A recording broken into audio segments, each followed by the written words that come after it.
Good morning, Moray Rabotai. We are continuing on Masechet Berachot, and we are going to be on Lamed Tet, Amud Aleph, 9 lines down from the top of the Amud, the learning of Amud Yomi for Chodesh,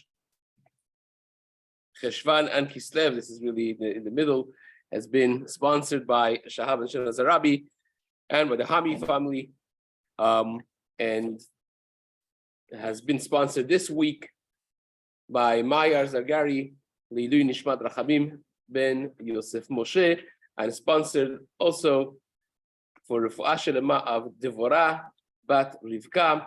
They should have a complete and quick recovery. B'ezrat Hashem, Amen. The learning should also be for Ilui Neshama of Idit Bat Miriam, that her yahrzeit is coming up this Sunday, Be'ezrat Hashem. Okay, we are discussing the halachot of Berachot still, of course, and we're going back today in the beginning to discuss what is the bracha of shlakot. We started a whole discussion of whether or not you say shahakol, uncooked vegetable, or you say borei peri adama. We went back and forth. We had Rav Chisda mentioning the machloket between Rabbi Yohanan and Shmuel, and Rav in the name.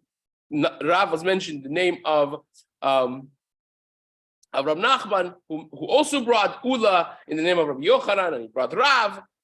And we had then the Rabbi Chia bar Abba versus the Binyamin bar Yefet.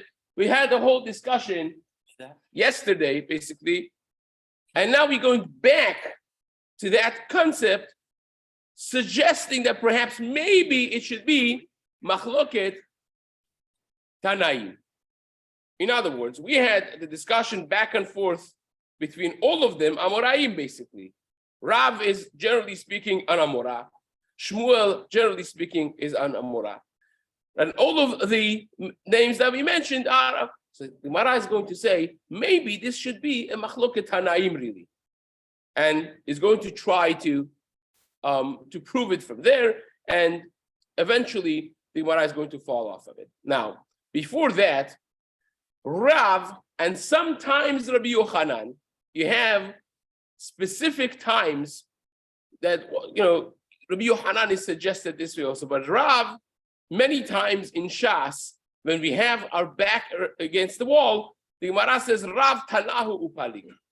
If you have an Amorah contrasted with a Tanaic work, with a Mishnah, with a Braita, we say, okay, Tanya. If it's a Braita, it's a Braita. I'll just back down and I'll change my opinion, would say that the Amorah, because an Amorah cannot argue with a Tana. On the other hand, Rav, because he was much older, is the Talmud of Rabbi Yehuda Hanasi.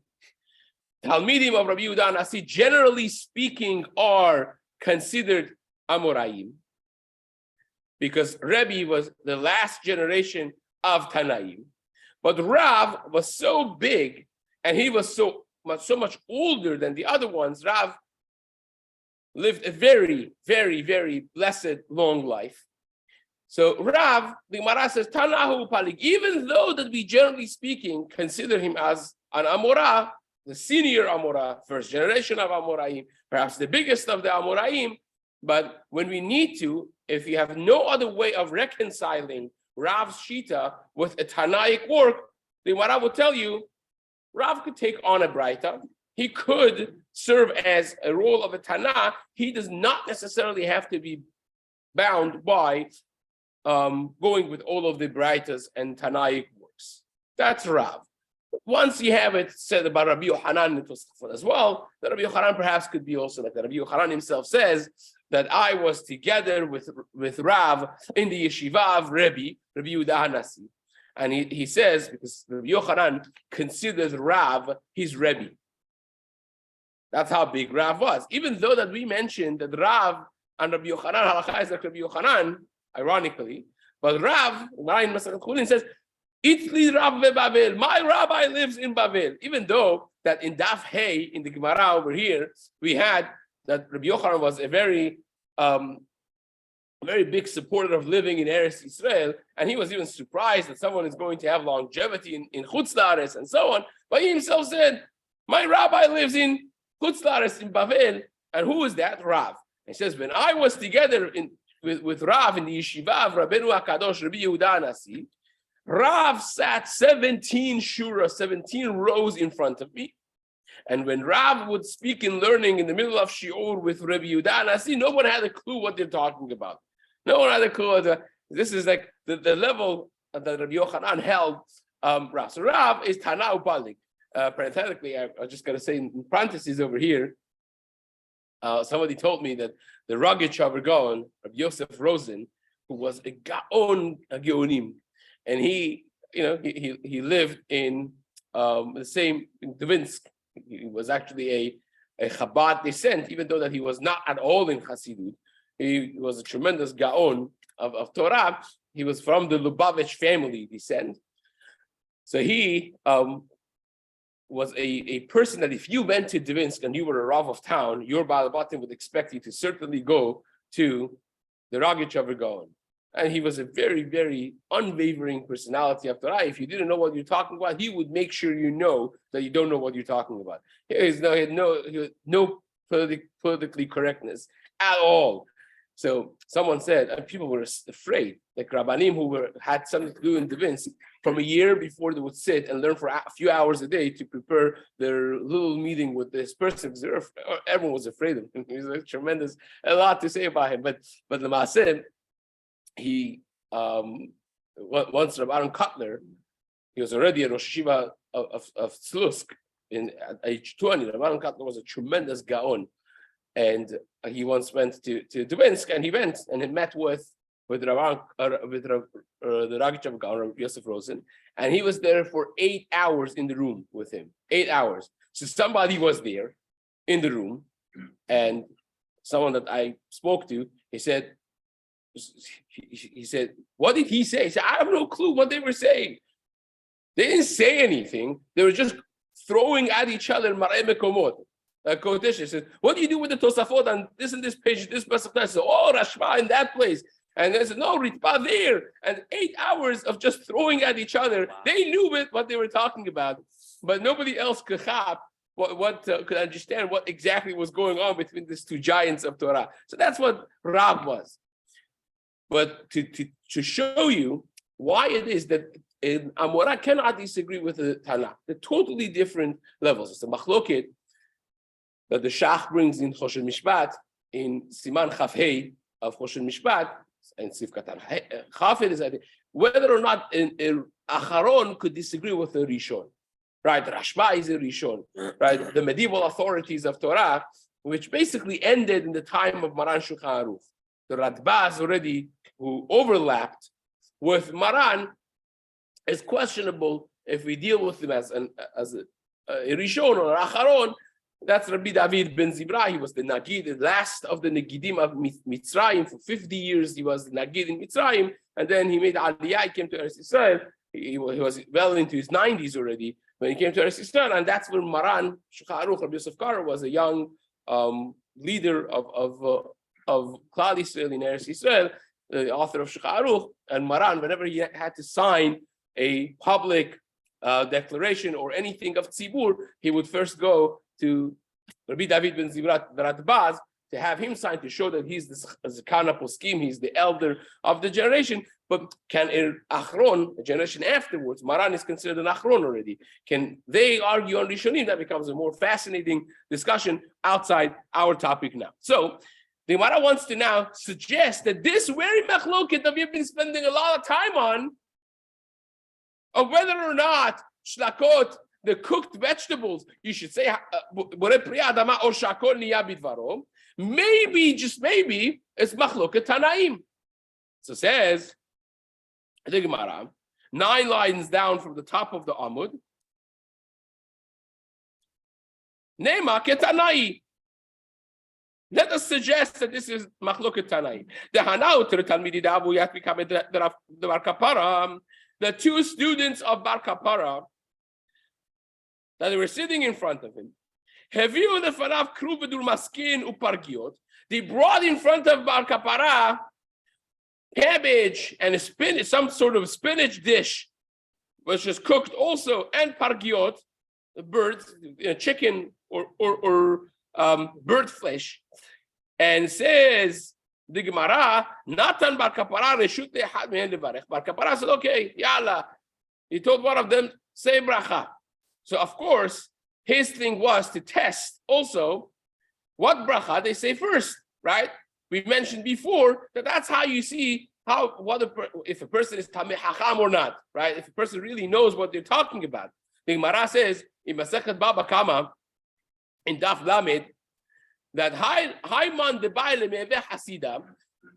If a person wants to be a true Hasid, one of the suggestions the Gemara has is the Migbar Miri de Brachot. You should learn Hilchot Brachot. It's complicated and it's tedious, and you have to know which one comes first. And as we're going to see just in a moment, sometimes what you love takes precedent. Your personal choice of what you really like sometimes has actual halachic ramification on which one you're going to say the bracha first. And then, as we mentioned before, the more specific the bracha is, the more important it is. If you have something of sheva minim, that takes precedent. And if you have mezonot, everything that has mezonot in it takes precedence.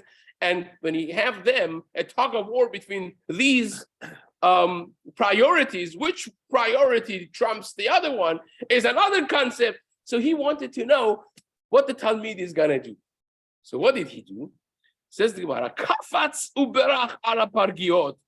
He jumped and he said, Bracha shakol niya bidvaro on the meat. Right? Ligleg alav chavero. His other friend started laughing at him. He says, that's amhaaris, you the ignorant. You said bracha and pargiot and shakol. Now, of course, just pause the story for a moment. Me and you, what would we say? The more specific the bracha is, the more important it is. Now, take it that the shlakot, the cooked vegetables, are borei pri adama, if we would assume that, we would think, well, borei pri adama should come first because that only includes fruits of the ground, shahakol, as we mentioned before, al hakol im berach shakol niya bidvaro yatsa. On everything, if the evet you said shakol niya bidvaro, you have fulfilled your obligation, right?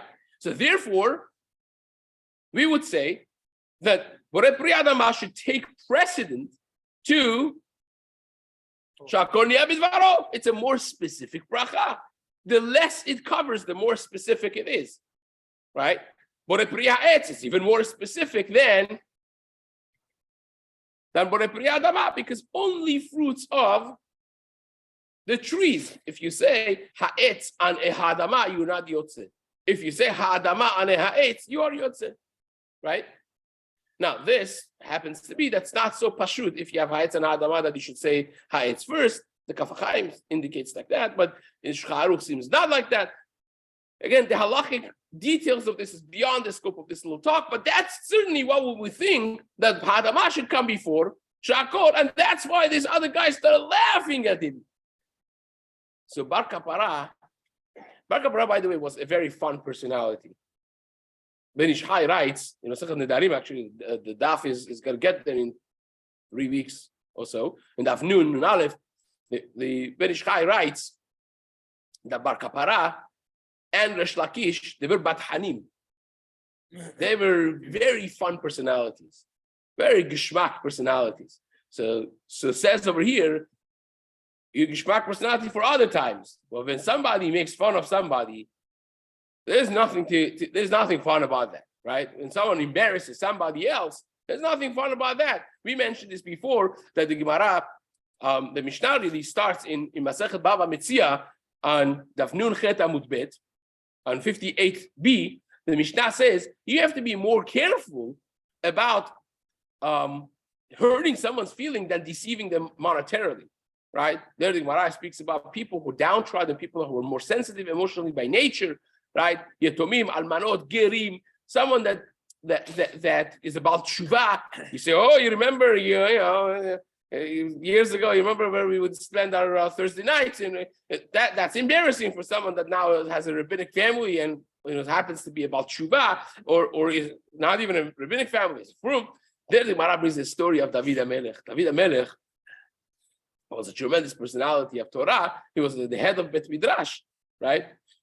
And David HaMelech says, when we were learning in the Bet Midrash, completely unrelated things, right? Completely unrelated. We're doing Ohalot, Negaim. We'll say, David, Aval Eshet Ish Mitato B'ma. If someone sleeps with an Eshet Ish, with a married woman, how do we kill him? I'm just wondering the halacha. What would be the halacha? Of course, they were teasing and taunting him in the story about the story of Bathsheba, hinting to him that, oh, you slept with the Eshet Ish. So David HaMelech was not a pushover, of course. So he said, Mitato b'chenek v'yesh lo chelek le'olam haba. We kill him with chenek, and he has chelek le'olam haba. He still, that's his kapara, and he has chelek le'olam haba. Aval, but if somebody publicly embarrasses his friend, he doesn't get to have chelek le'olam haba. So that's David HaMelech would answer that. He was not a pushover. So that's where you see that making fun of someone publicly like that is nothing to laugh about. So Bar Kapara got upset, even though against his nature of being a batchan, being a happy gishmak personality. Says the Gemara, Bar Kapara, the Rebbe got very angry, very upset. Now, when your Rebbe gets upset with you, it's not in the Gemara. It's never good news, right? Amoraim Tanaim never got upset for no reason. Gemara says in Masechet Baba Kama that when Rabbi Yochanan, especially Rabbi Yochanan, if Rabbi Yochanan was unhappy with you, you were in bad shape, right? It says there some encounter happened between Rabbi Yochanan and Rav Kana, one of the prized Talmidim of Rav, and the day after Rav Kana got sick and he died the day after that, right? And Resh Lakish even Resh Lakish, our own very Resh Lakish, who was the brother-in-law and the best friend and the chavruta of Rabbi Yochanan, the Gemara says they had an encounter. This is a Gemara in Masechet Bava Metzia Daf Dalet, that they had an encounter, and Resh Lakish said something hurtful to Rabbi Yochanan. It was in the middle of, he said something hurtful to him. He said, "You remember, you were ahead of Band-Aids and whatever. That's how you know the halacha of knives and so on." And he didn't take it well, and he answered him. And Rabbi Yochanan got hurt by it, and Resh Lakish got sick and died. Right? So this is not no jokes. Now I'm preparing you for what the Gemara is going to say happens over here. Says the Gemara, he got upset, and this is what he said. Amar, I'm not angry on the mevarech, on the talmid that mistakenly jumped and said shakol and pargiot on the meat instead of saying the bracha on the vegetables. Ela al hamelagleg. I am angry at the one that made fun of him. If your friend looks like a person that has never tasted meat in his life, and that's why he's jumping and saying bracha on meat because he's so excited, why are you laughing at him? Where is your midot? And then he says, I'm not angry or only angry at the one that made fun. I'm also upset with the one that said the bracha. He said,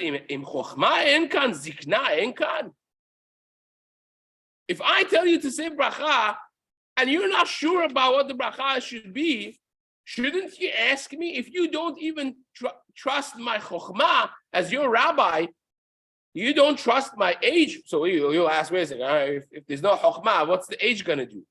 But the Gemara says, you see this in Kiddushin, you see in many other places, that the mere fact of having zikna gives experience to a person.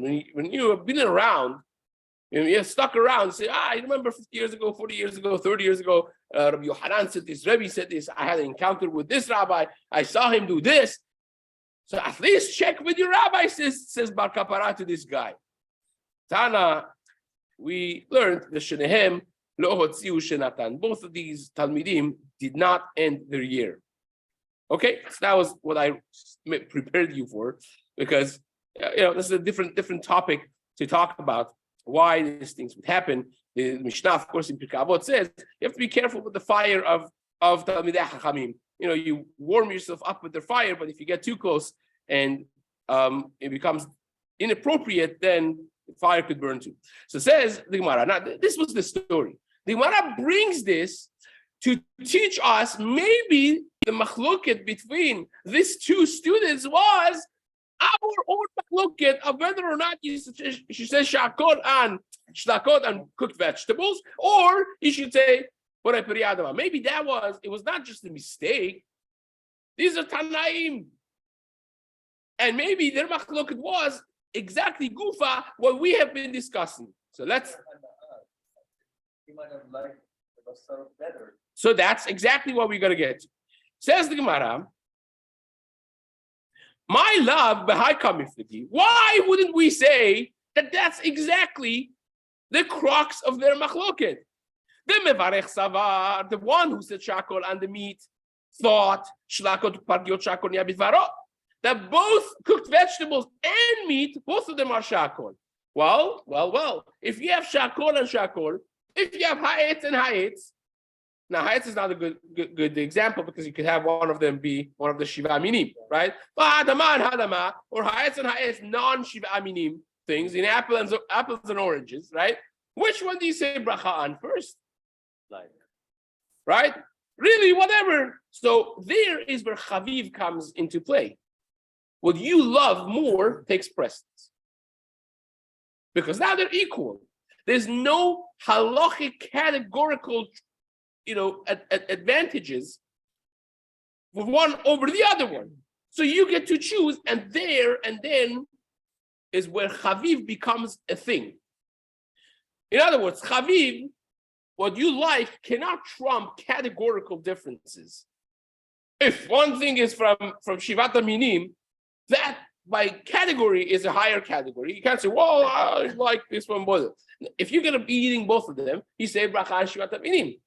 But if they're the same category of a bracha, same category of halakha, then what I like is important. What about time? Like, for instance, right now, I want meat. But in this sitting, I'm not talking about next year. I'm going to be sitting in the next hour and eating both of them. So you say bracha on the one that's more in a higher category. I don't want vegetables right now.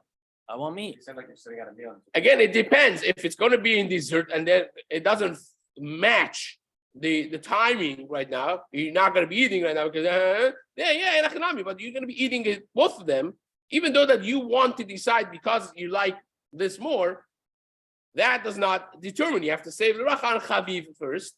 Then you could eat a lot of this and then have some of that. But if you're going to have it in 3 hours at the end of Suda, that's a different story. Says the Gemara.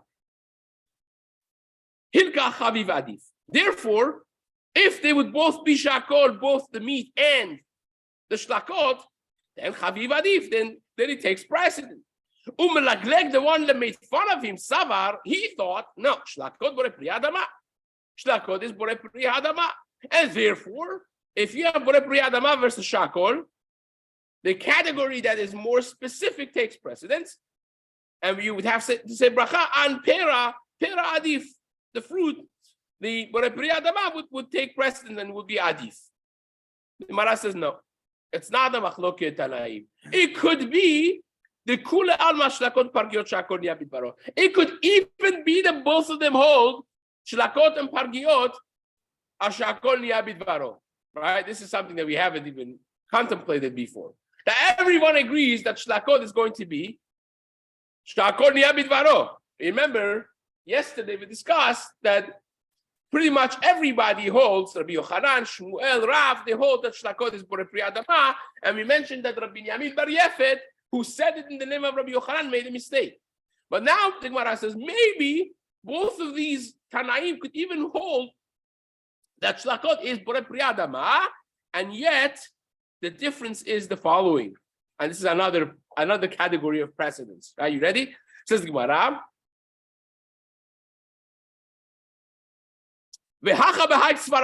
Here, their machloket, the logic of the machloket is more savar. One of them holds chaviv adif. If you have equal brachot, both shakol, So one of them holds what you like more, chaviv, is adif. That takes precedence. And the other one says that no, more savar keruv adif. The other one holds keruv cabbage is more important. Why is keruv more important? Because there's zayin. Keruv has an element that he actually satisfies a person. You have cabbage dish, it makes you satisfied, whereas you have meat is not as satisfying. I have not tried this at home, and you could try it at home and let me know what do you think. Well, this is what the Gemara says. So says the Gemara. People know that like bread, flour, when you have carbohydrates, they are satisfying. Sometimes you can eat a whole thing of fish or meat, and you're still starving. But carbohydrates, they have that satisfaction that is mezorot, zan, right? So the Gemara here is suggesting, Gemara before we had also suggested that wine, if you have a little wine, is satisfying. Here the Gemara is saying that cabbage, keruv, is also within that category of satisfying. So says the Gemara, Amar Rav Zera, ki avina berav Huna, Amar Lan, when we were in the house of Rav Huna, he told us, Hanikar gridi the lifta, when you have lefatot, when you have turnips and you cut the head and bottom off, so then perminhu prima rabba, if you cut them to large pieces, bore priyadama, the bracha is bore priyadama. Prima zuta, if you cut them to small pieces, you dice them to small pieces, then the bracha is going to be shakoni abidvaro, right? Same food. You take turnips, you cut them, so it's shlakot, right? Cooked vegetables. And Rav Huna is telling us, if you have big pieces, is one thing. If you have small pieces, it's a different bracha. What's the logic? The logic is, shlakot is bore priyadama. But if you change their nature by making them small pieces, then it's going to become shakol niyabidvar. So generally speaking, shlakot would be bore priyadama. That's what he suggested, right? So says the Gemara, V'chiatan lebe Rav Yehuda, and when we went to Rav Yehuda's home, and we asked him, he said, "Oh, what turnip soup? What do you say on shlakot of turnips?" On lefatot, said the Gemara, Amar Lan, Rav Yehuda said, I divide per priyadama. Says both of them doesn't make a difference. If you cut them big pieces, small pieces, dice them, not cut, all of it is per priyadama. Right? Now shakor. V'haida perminhu. Why? Because when you dice into small pieces, it's not because you want to change the essence. No, it's the same thing. You just want it to become softer. When you cut them to smaller pieces, right? Sometimes when you cook whole turnips, inside of it, the core inside, is still a little hard. Unless you cook it a whole lot. When you want to cook it for a shorter amount of time and still want it to be soft, you cut them to small pieces and it becomes soft and gishmak. So says the Gemara, cook. Shlakot. This is the continuation of the same discussion of shlakot, cooked vegetables. Says the Gemara, it's because you want it to become softer and hence sweeter and cook better. Amar Rabashi, when we were in the house of Rav Kana, Amar Lan, he said, Tafshila the silka, if you have a tafshil of beets, right? A shlakot of beets.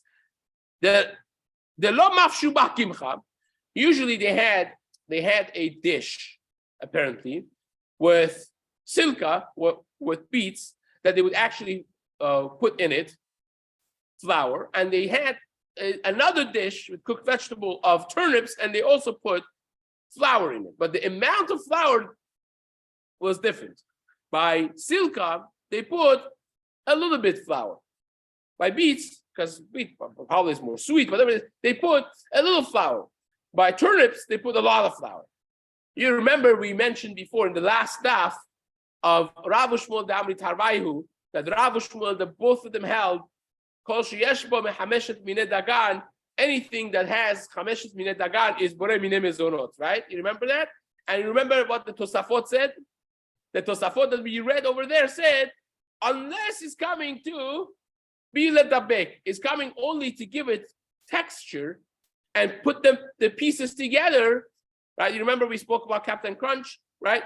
Cereal that has flour in it, but it's shakol niyabit baro because anything that's ledabek, said the Tosafot, is as if it's not there. So we say the bracha of the thing itself, we don't say mezonot. You remember that? So that Tosafot is really a beferush Gemara over here that we're going to study right now. Says the Gemara, the tafshila the silka, if you have this food, the dish with beets, the lo mafshuba kimcha that has kemach, has flour in it, but not a whole lot. The lifta, but a dish that they make with lefatot, with turnips, that they put a lot of flour, the mafshuba kimcha, tefeh, then borei b'nei mezonot, the bracha would be borei mezonot. V'hadar amar, and then he went back and said, I divide borei priyadama. Both of them are borei priyadama.